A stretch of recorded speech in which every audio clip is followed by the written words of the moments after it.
Hello, welcome to the Ask Dr. Be Good podcast, where we take interesting public education subjects and talk about them and hopefully make them more understandable. And in this case today, we're going to talk about the STAAR test.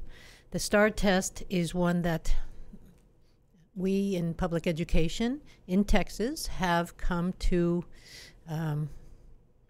well, let's say we have a lot of emotions around it, but let's just use the word prepare for. So before we get started, let's go around the room and see who we have with us today. I'm Stacy Maxwell, and I'm the Academic Systems Director for the district, but also, more importantly, the District Testing Coordinator. I'm Matthew Nielsen, and I am the Information Technology Manager for Legacy Preparatory Charter Academy. And then we will also have Dr. Mann, who will be joining us. She is our Special Ed Coordinator for the district, and she will be sharing information about what we do with our special populations when it comes to STAAR. As I said, STAAR is our state test that grades 3 through 8 and 9 and 10 in a perfect Texas world test. Now, I say that especially with the high school. High school has 5 end of courses that we'll call EOCs, end of courses, and they take 3 out of those 5 starting in freshman year because we want to make sure that they have 4 years to pass them if they don't pass them the first time. And so, Stacy, why don't you check me? I'm going to rattle off the tests that we have to give our kids starting in 3rd grade, and then you correct me if I'm wrong. In 3rd grade, we give reading and math. We used to have to do science there, but they've taken that one out. And they've also, and how do I know that? Because I used to teach 3rd grade. And so in 4th grade, they have 3 tests. They have reading, math, and writing. 5th grade has 3 tests, reading, math, and science. In 6th grade, they have 2 tests, reading and math. In 7th grade, they have 3 tests, reading, math, and writing. In 8th grade, they have 4 tests, reading, math, science, and social studies. In 9th grade, they have 3 tests, biology 1, biology, I should say, English 1, algebra 1. And then 10th grade has English 2. English 2 and world history? Or world history is in 11th grade. So geography? No, just world history in 11th grade. You have English 2 in 10th grade. What's the in there? There's a 5th test. Yep, you have them all. Biology, algebra, English 1, English 2, and U.S. history. U.S. history. Now, of course, at Legacy, we do the 2 optional tests, which are English 3 and Algebra 2 as well, which can actually do well for the children because it replaces the TSI if they score high enough. And we've talked about in other podcasts the TSI in our college readiness podcast that we've done 2 or 3 times already. But it's always good to remind, especially our elementary parents, that we are preparing your elementary school children for 9th grade college. And just as a reminder, because goodness knows we don't test our kids enough, we want to prepare our 8th graders for the TSI by giving them TSI prep during rotations in 8th grade so that at the end of the 8th grade, they take the TSI, and if they get a high enough scale score, then they qualify the following year to take some of our dual credit courses. Okay, so we've gotten the testing contents and grades out. One of the interesting things that we've learned recently is that the STAAR tests are actually above grade level. So that is another reason, and it adds to our urgency around making sure that we have our parents and our teachers really on alert about preparing for the test. And I'll read this out of this is a doctorate dissertation on the STAAR test reading levels, and what they found was, and this is not the only resource, it's just the latest resource that has come in, and it says that the 3rd grade test was written at a 5th grade level. Grade 4 was written at a 7th grade level. Grade 5 was written at a 7th grade level. Grade 6 was written at a 7th to low 8th grade level. Grade 7 was written at an 8th grade level, and grade 8 was, interestingly enough, written at the 7th grade level, so 1 grade level below. Maybe it's because they take 4 tests and they took pity on them. Maybe. You know, so we'll talk at the end of the podcast, towards the end, about some of the choices parents have, but certainly our choice right now is to make sure that we prepare our 3 through 10th grade children to take these tests and to do well on them. How do we do that? Well, one of the things that we are doing is already starting our Saturday school for some grades. Stacy, why are we starting Saturday school already? Well, we actually have our first round of testing starting April 9th, and that's for 4th and 7th grade writing, 5th and 8th grade reading and math, English 1 and English 2. So we actually want to target those students ahead of the other ones to make sure that they're ready, because we have less instructional time with them during the school year. Right. And so 2 weeks ago, we started Saturday school. And one of the things that we did was to ask our kinder through 2nd grade teachers, our elective teachers who don't test, and our central staff to take turns spelling our testing teachers who have to come on Saturday, so that not every teacher has to come, every testing teacher has to come every Saturday. We're really trying not to be in the business of burning out our teachers. And so having our other non-testing staff help out is part of what we've implemented. And sure enough, even I have gotten involved. We also do tours of the campuses on Saturday since we're already open. And so I was touring last week at Plano while letting the director there have a Saturday off while making my husband tutor math. Nobody's safe. And he actually enjoyed it. So I always ask, will you come back and do it again? Yes. Okay. So that's how serious we are about making sure that our kids get as much support as they need to make sure that they have a good showing on the STAAR test.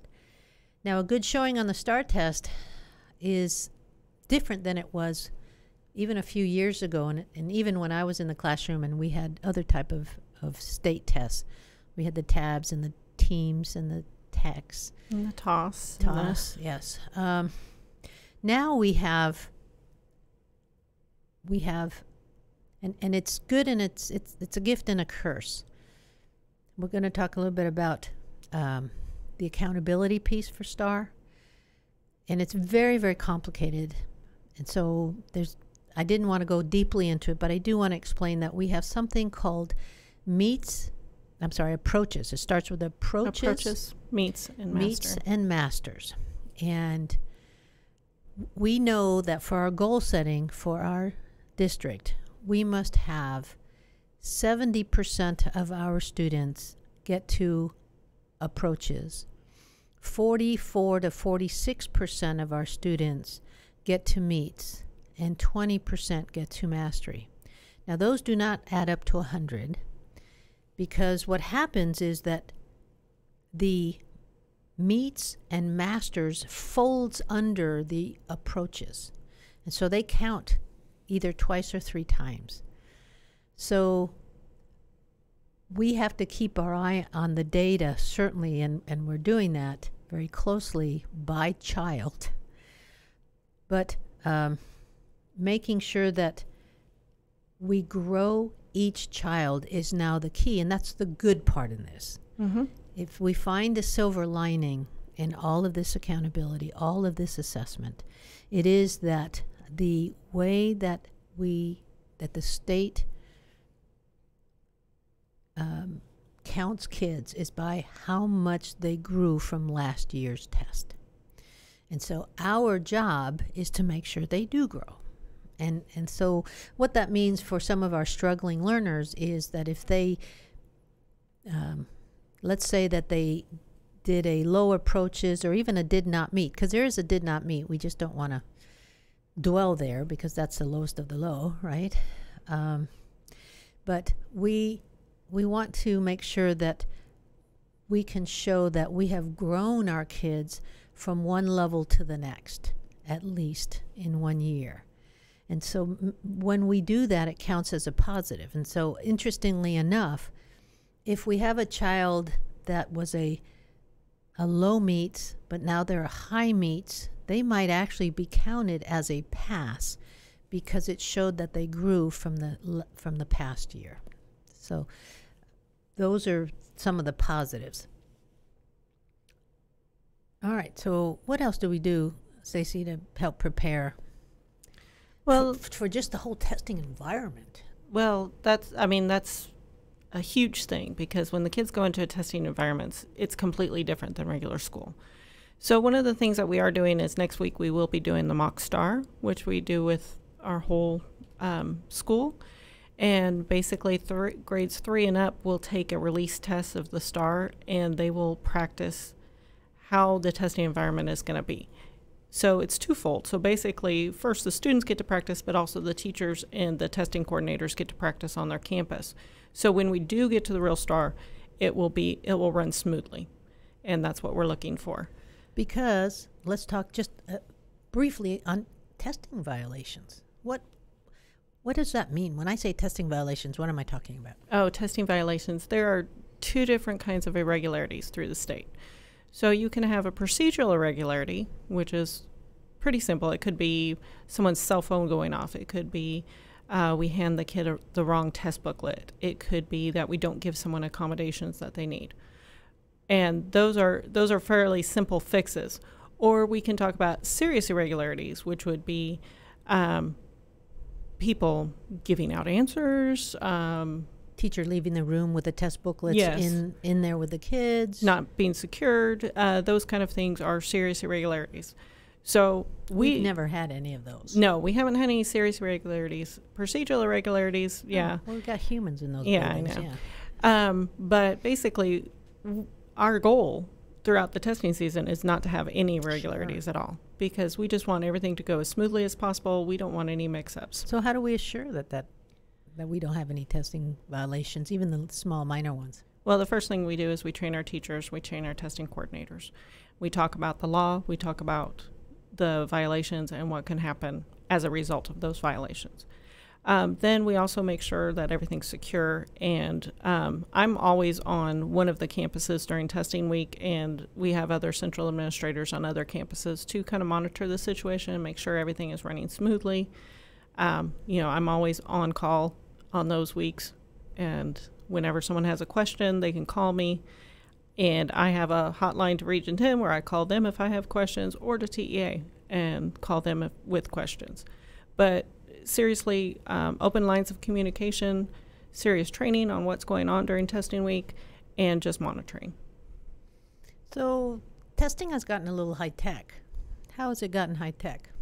Well, testing now is going to start going towards the online mode. We've already been doing it with our ELL learners and our SPED learners and our 504 students, and they've been able to get online and use the accommodations through the online testing platform. But now, as the state's going more towards that platform, we're starting to have to train our gen ed kids to go start moving towards the online testing instead of the paper format.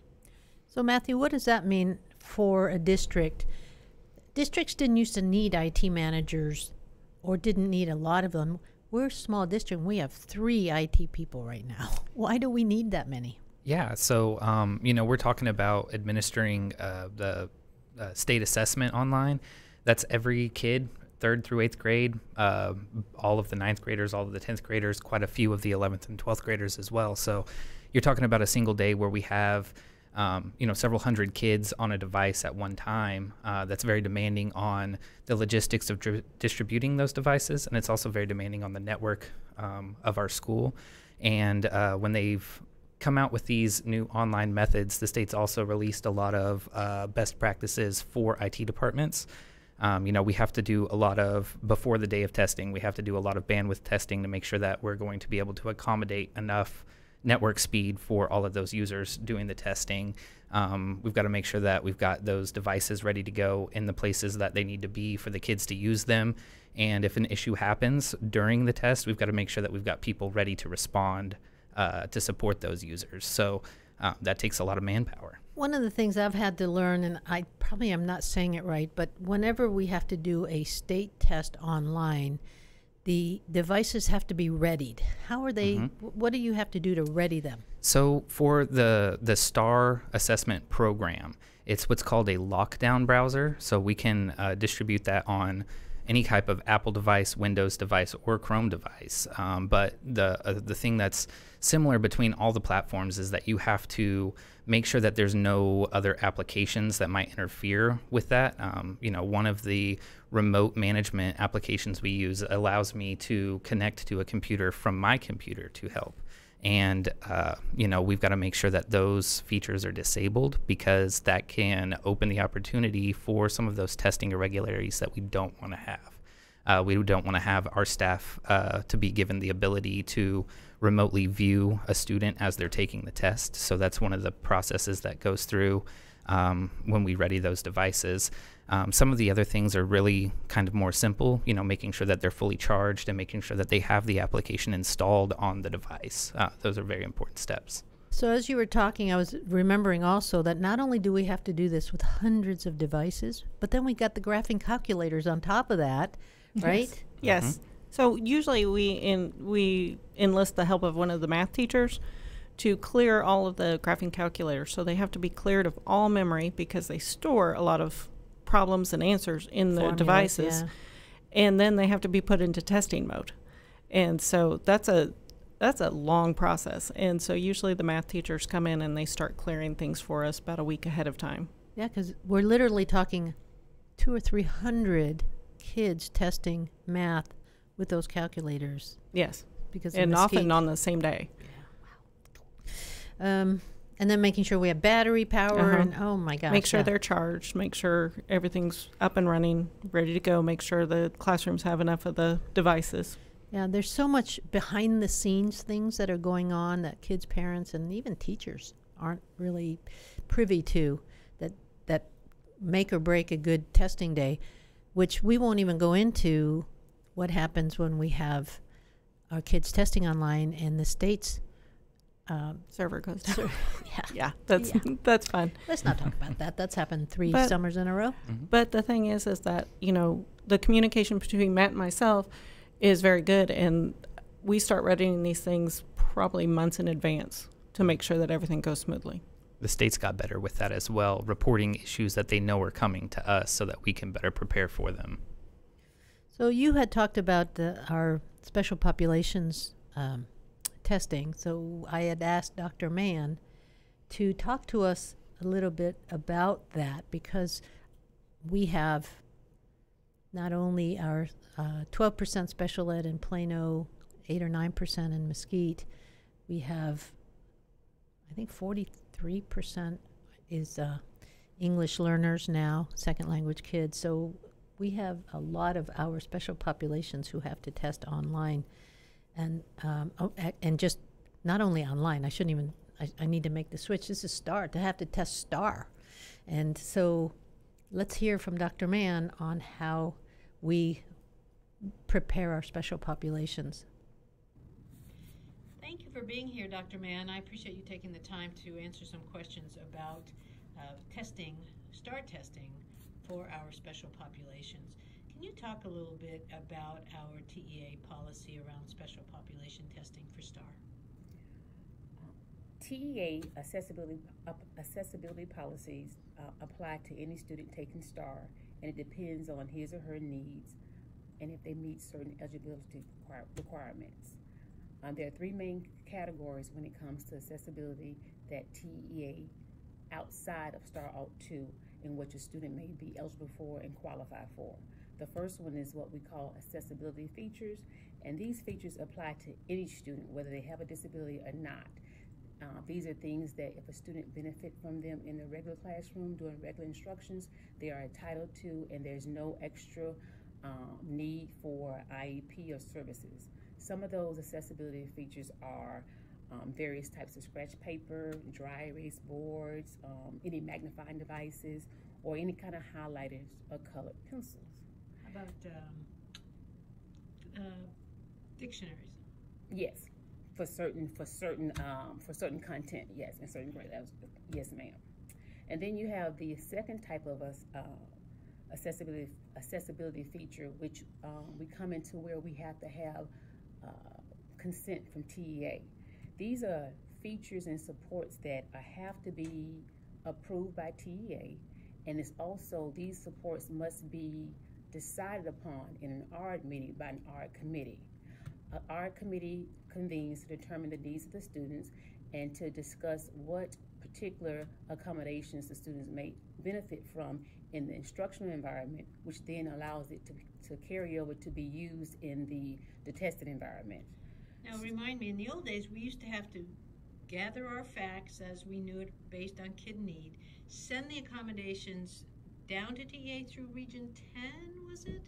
One of those things, and then they would yay or nay it, and then we were allowed to use them. Is that still in place? That goes into what we called the third area of needs for accommodations, and that would fall under designated supports that requires TEA approval.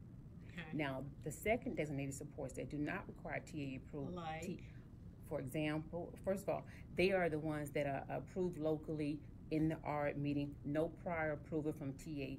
And some of these examples that we most commonly use in our charter program is basic transcribing. For example, if the test administrator may be able to complete some items in the textbook for a student. For example, if they're taking paper, if they have problems with fine motor skills and they can't bubble inside of the little small ovals, or if they're online taking the test online, if there's a reason of physical disability which limits them to be able to maneuver the mouse or the keyboard. Also, calculation aids. These do not require prior approval from TEA if the kid is using them in the class. They include basic calculators. They also include, for some students, it might be actually having physical counters that they can touch and manipulate. It also includes, for some kids who qualify, addition grids and also multiplication grids. And then for our online takers, we have what we call content and language supports. These are limited to only students who are taking it online, and it's very useful because the students are able to, for example, they're able to hover over a word if they need that word to be defined. They're able to have access a calculator right there via the computer. They're also able to highlight passages and press to have those passages read aloud to them while they're taking the test. And those are only limited to online takers. But we mimic that. That brings us to the next category of items that students may qualify for, which is our oral administration. For the kids who are not taking STAAR online, they may have oral administration. So as far as what the computer would do, as far as reading aloud those test questions, the test administrator will be able to read aloud those for the students. Also, some kids are allowed to use mnemonic devices for math or English. They're also able to have spelling assistance. For example, some kids are allowed for the writing portion of the test to have a copy of frequently misspelled words. And so what that means is individually to the kid and it's individual to the grade level. And ahead of time, before the state assessment, this list has been generated. This is a list that the student has been using. Thank you. Now, you had talked about accommodations and modifications several times, so let's talk a little bit about what those are. What is the difference between an accommodation and a modification? Accommodations, well, we'll talk about modifications first. Modifications are what is described as a change in the curriculum or the measurement of how the learning is assessed. And it's for a student, for example, if a student is about three or more grade levels before and cannot assess the TEKS or the standards, then the curriculum can be modified so that that student can assess what we call the prerequisites. And they are able to get the TEKS, but they have to begin at what we call the prerequisites before they go into the actual TEKS. This is where the curriculum will be changed ever so slightly as far as the instruction. This means that a student may qualify for a reduced number of assignments, or some assignments may be removed altogether. And then also this qualifies a student for what we call an alternate grading system, where because they're on a modified curriculum, the grading system that's allowed to them will be based on that curriculum that's modified for their accessibility. So students, for example, with a modified curriculum will be eligible. That's one of the eligibilities for students to take the STAAR Alt 2. And the STAAR Alt 2, which we'll talk about a little bit later, is for those students with that significant cognitive delay.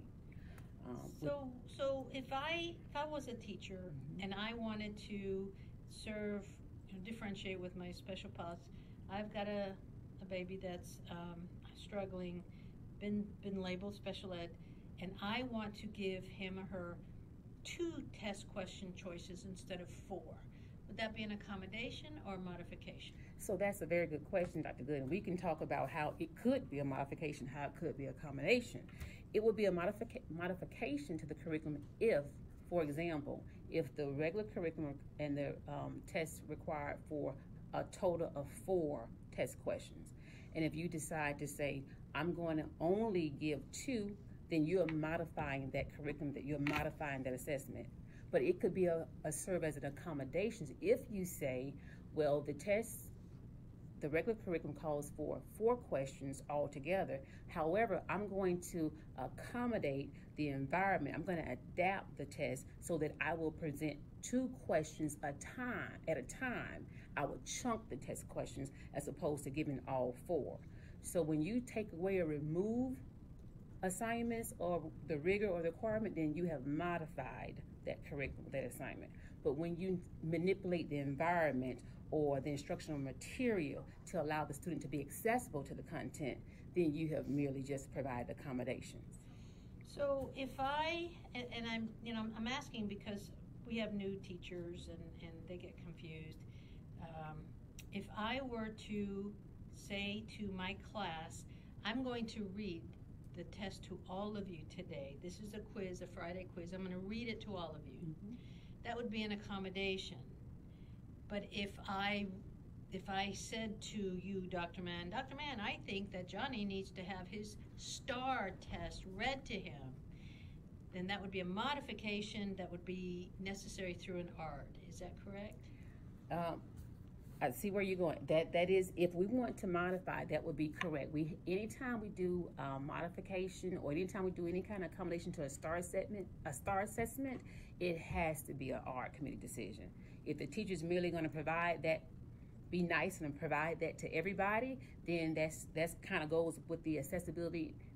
Every kid in the classroom can benefit from that.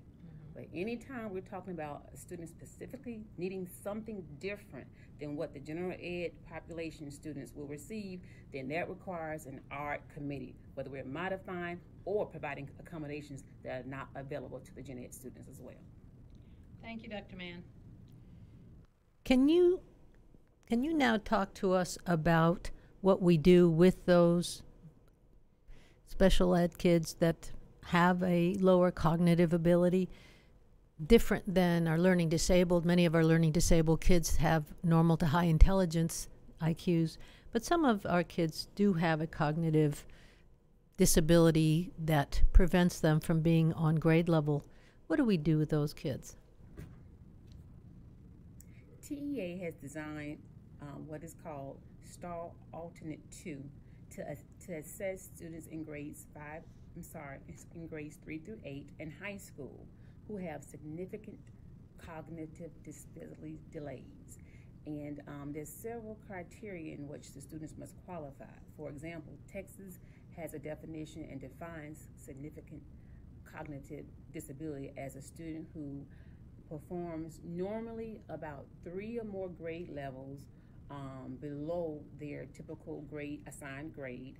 They have behavior deficits in their ability to plan and to reason and to comprehend. also a student may have these deficits in their ability for social skills and to apply practical thinking skills to everyday life situations, or what we call social functioning and life functioning skills. This TEA says that this eligibility has to be for a student who condition is not temporary and is not limited to just one particular content area. And then lastly, which some folks may find frustrating, is that TEA says just because a student has not exhibited success previously on a STAAR assessment does not qualify them on the sole basis of not performing successfully on a STAAR assessment to take STAAR out too. It has to be those that severe cognitive delay, which normally translate to about 3 or more grade levels before their assigned grade level. Thank you. One of the things that we haven't talked about yet, and we've talked a lot about the STAAR in a short period of time, is the movement by some parents to want to opt out of the test. And every year I have parents who ask me about this, and I can only go to the law. And Statute 26.010 clearly states that a parent does not have the authority to remove a student to avoid a test. Further, Section 26.010B limits the application of Section 26.010 to exclude grade level or graduation requirements. And what that means is that we have graduation requirements, for example, the 5 end of course tests that are required to graduate. And so we cannot graduate a child without those 5 tests. So having those kids not take those tests hurts them in that way. What I would encourage parents to do is, if they want a voice, to contact their legislators. We used to have 21. Something like that. It was a large number. 21 tests or 18 tests. There were a lot of end of courses that when it first came out, that were going to be required to graduate. In essence, what they were doing was putting an end of course after every grade level content, basic content. So there would be at least, one math for the 4 years, 1 reading, 1 science, 1 social studies. That's 16 right there. And then I think they added another. They had separate tests for English 1, for reading and writing, that kind of thing. Yeah, they just had a lot of tests.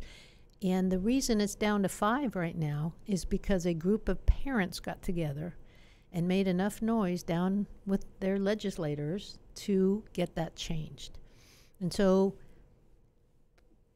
please understand, parents, that the school has to follow the Texas law, and our law is to test every student that is in a testing grade. But if you want to do something different, again, contacting your legislators is the place to start. So we have talked a lot about STAAR, what it is, what grade levels, what you can do to, we haven't really, the one thing that you might, Stacy, you might want to do is to talk about what do we do to prepare our kids for a STAAR assessment. Well, for Legacy, we have Tuesdays and Thursdays tutoring, and our tutoring has become very targeted in instruction as far as what the kids need to succeed. Also, Dr. Good had already talked about the Saturday school, and we have so many talented individuals that are there to work with the kids every Saturday. And if you are not utilizing these, I would encourage you to do so.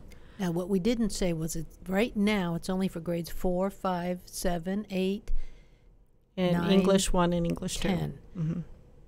When will the next Saturday school for the other tested grades start? That starts at the end of February. All right. Also, you have educational software, and your kids have the passwords and the websites. It's all web-based. Very easy for them to get on at home and utilize those. Also, as the test approaches, like before testing day, make sure that your students are well rested before the test. Make sure they get to bed on time. They get a good hearty breakfast in the morning, no sugary foods or anything else, lots of proteins, and keep stress to a minimum. Okay, the kids are already stressed out enough about the test because there's a lot of pressure on them. But the fighting at home, anything that's, rushing them out the door, anytime a kid has a bad morning, it sets their whole day on a bad stream. So if we can keep the stress to a minimum and make sure that, we were getting our kids to school in a good mood on those days, that would be fabulous. Just one more thing I want to mention, that during testing weeks, all of the buildings are closed. So there's no outside visitors allowed into the buildings, and that is just because of test security. So, And that's not only parents, that's anybody. yeah, that's anyone. We do not allow anyone. So we're in complete lockdown mode. Right. All right. Well, we have come towards the end of the show. We sometimes have time for the Ask Dr. Be Good a question. We don't today, but I think that the information we had was strong enough to not do that part. And thank you, Stacy. Thank you, Matthew, for being here, Dr. Mann. And I hope that if you have questions that you will contact us about the STAAR. Thank you. Thank you for tuning in to the Ask Dr. Be Good show. For more information on Legacy Preparatory Charter Schools, visit our website, legacypca.com, or call 469-249-1099. And remember to like us on Facebook, where we stream live weekly Tuesdays at 3 p.m.